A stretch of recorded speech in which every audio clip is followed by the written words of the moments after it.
কিছু মানুষের কথা না বলেই থাকতে পারলাম না, সামনে এসে আপনাদের সামনে সব কথা শেয়ার করতে হচ্ছে।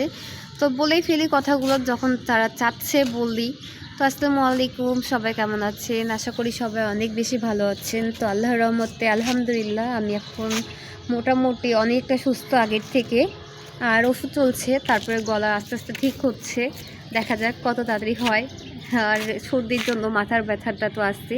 তো আজকে ঈদের তৃতীয় দিন চলছে, অলরেডি তৃতীয় দিন পার হয়ে যাবে। আর একটু পরে মাগরিবের আজান দিবে আধা ঘন্টা পরে। ছাদে বসে আসছি। তো যেহেতু আবহাওয়াটা ঠান্ডা আর কারেন্ট চলে গিয়েছিল, আম্মু আমার ভাই বলল যে ছাদে চলো, ছাদে যাই। তো ছাদে এসে বসে আছি।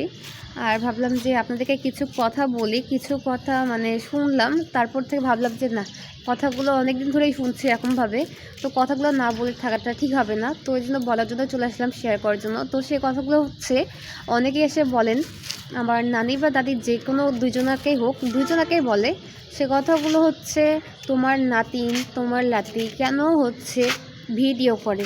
ভিডিওটা তো আমি আমার নিজ ইচ্ছায় করছি, তাই না বলেন? এখানে তো আমি কাউকে বলি নাই যে আমার বাবা মা আমাকে জোর করে ভিডিও করাচ্ছে। তো তারা বলে আমার বাবা মা নাকি আমাকে এইভাবে ভিডিও করাচ্ছে। আমি নিজ ইচ্ছায় ভিডিও করি, আমার অনেক ইচ্ছা ছিল আমি ব্লগিং করব। আমি অনেকজনকে দেখি, আমার খুব ইচ্ছা হয় আমারও করার। তো সেখান থেকে আমার কিন্তু এখনও পার্সোনাল ফোন না, আমি কিন্তু আমার মায়ের ফোন দিয়েই করি, বাবার ফোন দিয়েই করি। আর আমার ইচ্ছা ছিল আমি একজন ব্লগার হব। তো আমি এখনও ব্লগার হই নাই, শুরু করছি টুকটাক, দেখা যাক, আল্লাহ যদি চাই হব, না হলে হব না, হয়তো ছেড়েও দিতে পারি কখনো, তাই না? আমি তো বলি নাই যে আমি প্রফেশনালভাবে নিয়ে নিছি। তো আমার ইন্সপিরেশন হচ্ছে ফারহানা বিতি আপু, তারপরে স্মৃতি আপু, জান্নাত বৃষ্টি আপু, এদেরকে দেখে আমার ব্লগিংয়ে লাইফে আসা। আর এদেরকে দেখে আমার খুব ভালো লাগতো, এদের ব্লগগুলো আমি দেখতাম, আমিও দেখতাম, আমার আম্মুও দেখতো। তো আমরা এখান থেকে কিন্তু ব্লগিংয়ে আসা। কিন্তু তার আগে থেকে আমাদের কিন্তু ইউটিউব চ্যানেল ছিল, ফেসবুকে আসা ছিল না, ইউটিউবে ছিল। ইউটিউবে আমার আম্মুর একটা রেসিপি চ্যানেল ছিল, সেখানে আমরা কাজ করে যাচ্ছিলাম 20 সাল থেকে। তো তারপরে আমি কিন্তু এই তো 23 সাল থেকে কিন্তু পেজ খুলেছি, 23 সাল থেকে। তার আগে আমার পেজ ছিল, ওই পেজটা আমি আর চালাইনি, পরে 23 সাল থেকে পেজটা চালাচ্ছি। তো আমার আগের পেজটাও আসছে, আগের পেজটা আমি অবশ্যই শেয়ার করে দিব সবাই দেখতে চাইলে।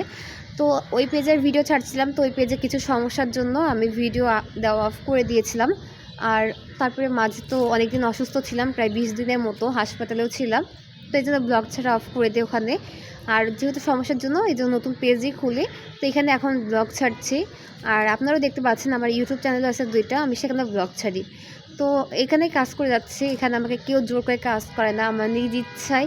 এদেরকে দেখে আমি উৎসাহিত হয়েছি, এদেরকে দেখে আমারও কাজ করার ইচ্ছা শক্তিটা আরও বেড়ে গিয়েছে, বিধায় আমি কাজ করছি। এখানে আমাকে কেউ জোর করছে না, আমার বাবা মায়ের কোনো জোর নাই। আমার আব্বুই আমাকে নিজে থেকে মাঝে মধ্যে বলেছে যে তোমাদের দ্বারা হবে না, এটা বাদ দিয়ে দাও। কিন্তু আমরা জোর লেগে করে যাচ্ছি যেন আমরা সফলতা পাই, সেই অপেক্ষাটাতে রয়েছি।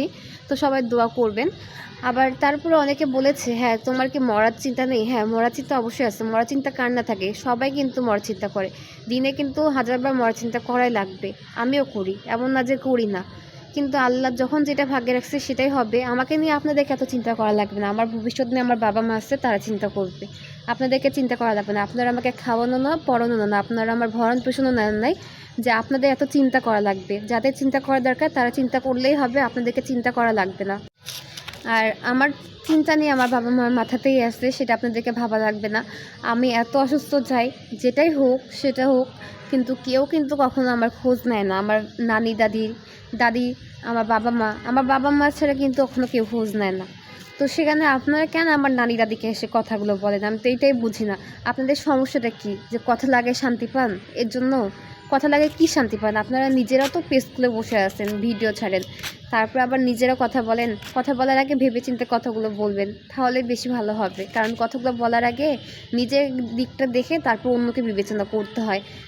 আপনি যদি ফেস দেখায় ভিডিও করেন আর না করেন, ফেস দেখায় করেন না তো কী হয়েছে? আপনি তো পেজ খুলেছেন, আপনি ফেসবুক চালান, টিকটক চালাচ্ছেন, ইনস্টাগ্রাম চালাচ্ছেন, ইউটিউব চালাচ্ছেন, এর মানে কি বলেন? আপনি খুবই পর্দাশীল। আপনি যদি এতই পর্দাশীল হন, ফেসবুকে খুব ভালো জিনিস, ইউটিউবেও কি খুব ভালো কিছু আসে সবসময়? এখানে তো খারাপ কিছু আসে, তাহলে আপনিও তো খারাপ মানুষ। আমরা যদি খারাপ মানুষ হই, আপনিও তো খারাপ মানুষ। তাহলে বলেন, আপনি যে আমাদেরকে বলেন আপনি তো চালান, তাহলে আপনি কি খুব ভালো? আপনি যদি এতই ভালো হইতেন, পর্দাশীল হইতেন, ধার্মিক হইতেন, তাহলে আপনি কেন চালান ফেসবুক? কেউ সাধু না ভাই, কেউ না, সবাই একই রকম। কিন্তু সবাই সবার দোষ লুকায়, অনেকে আছে নিজেদের ইচ্ছাগুলো প্রকাশ করতে পারে না, আর অনেকে প্রকাশ করে হাজার জনের কথা শুনে অপমান হয়, তারপরে কিন্তু একটা ভালো দিন আসে তখন সবাই বলে হ্যাঁ এ আমার অমুক হয়, ও আমার অমুক হয়, তখন ভালো হয়ে যায় না। আচ্ছা ঠিক আছে, দেখা যাক। সবাই ভালো থাকবেন, আর কেউ কথাগুলো নেগেটিভভাবে নেবেন না। আমাকে যারা এই কথাগুলো বলেছে তাদের উদ্দেশ্যে আমার কথাগুলো বলা, আপনাদের অন্য কাউকে কথাগুলো বলার না। আমার নানি দাদিকে যারা এই কথাগুলো বলে, কথাগুলো লাগায়, আমরা কি করছি না করছি এখানে ভিডিওগুলো দেখায়, উল্টাপাল্টাভাবে কথাগুলো লাগায়, উল্টাপাল্টাভাবে বুঝায়, তাদের উদ্দেশ্যে আমার কথাগুলো বলা। হ্যাঁ, আপনার কথা লাগান, যত ইচ্ছা লাগান, যেটা ইচ্ছে সেটা মন করেন।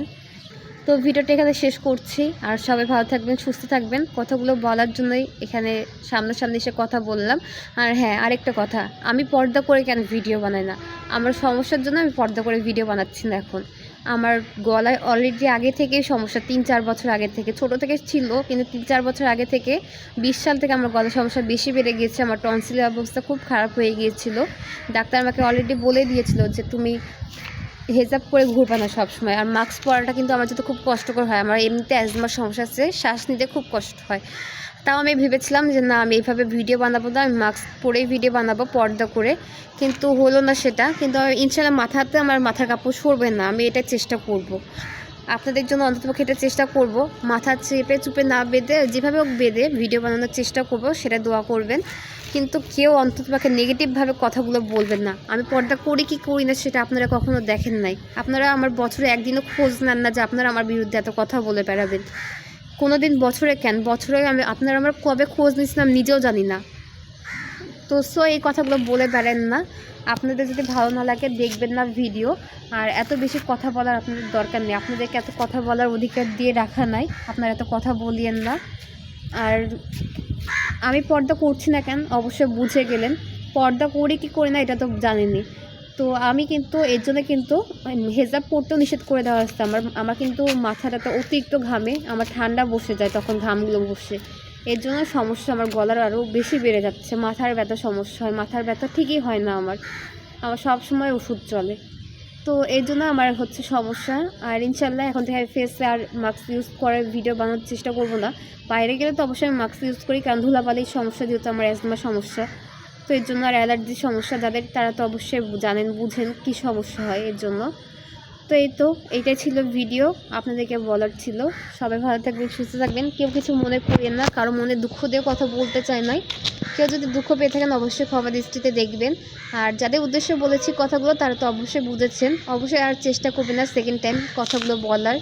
আমার ফ্যামিলির লোকজন, আমার দাদি দাদা নানি নানা কাউকে কোনো কিছু বলার আগে ভেবেচিন্তে কথাগুলো বলবেন, নিজেদের গায়ে আগে কথাগুলো দেখবেন, তারপর কথাগুলো বলবেন। তো এই ভিডিওটা এখানে শেষ করছি। সবাই ভালো থাকবেন, সুস্থ থাকবেন, সবার জন্য অনেক বেশি দোয়া রইল, ভালোবাসা রইল। আমার জন্য দোয়া করবেন, আমার ফ্যামিলির জন্য দোয়া করবেন। আল্লাহ হাফিজ।